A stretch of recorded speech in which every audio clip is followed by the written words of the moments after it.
years, early humans made tools from wood, animal bones, and stone.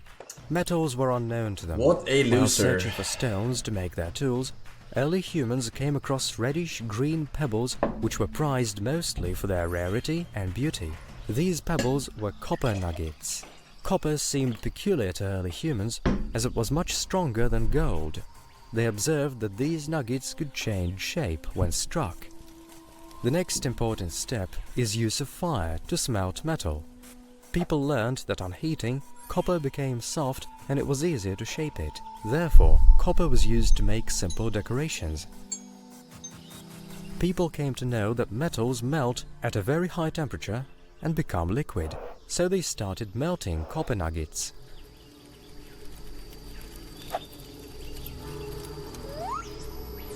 Making articles became easier by pouring molten metal into a mold.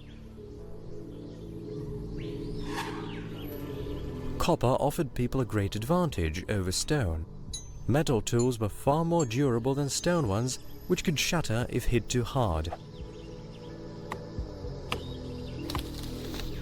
But the disadvantage of pure copper is its softness, which makes it ineffective as a weapon and tool. That is why the Copper Age was so short and stone was still the main resource utilized. Somehow humans discovered that adding controlled amounts of tin to copper produced a splendid golden yellow alloy we call bronze. This discovery heralded new technological development and the start of the Bronze Age. But tin was hard to come by in that distant past. Therefore, copper alloys were made by mixing copper with arsenic, lead, nickel, and zinc. For a time, the strongest and most easily worked metal available for use was arsenical bronze, the deadly metal of the Bronze Age. Chronic arsenic poisoning caused weakness in the legs and feet. Hephaestus, the Greek god of blacksmiths and metallurgy, is depicted with crippled and misshapen feet, which probably illustrates the result of arsenic poisoning. God of Following blacksmiths. the discovery of bronze, copper production increased dramatically. People learned to extract it from copper ores, which were mined underground and then smelted in specially built ovens. Molten metal was poured into molds, creating tools more durable than their stone and copper predecessors. The first bronze pieces produced were predominantly used for jewelry. Bronze weapons soon appeared: swords, daggers, axes, and spears. By the end of the Bronze Age, helmets, shields, and armor appeared. Very few warriors had them. What are ya? Many scholars believe the weapons were primarily for show and rarely used in combat. Incidentally, speaking of combat, the first war chariots appeared at the end of the Bronze Age.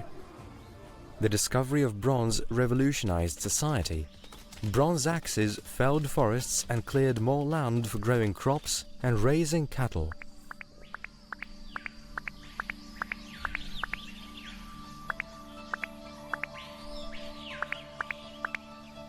Sheep and goats were domesticated and kept mostly for meat, milk, butter, and cheese. People managed to tame horses. Then they learned to make carts with wheels.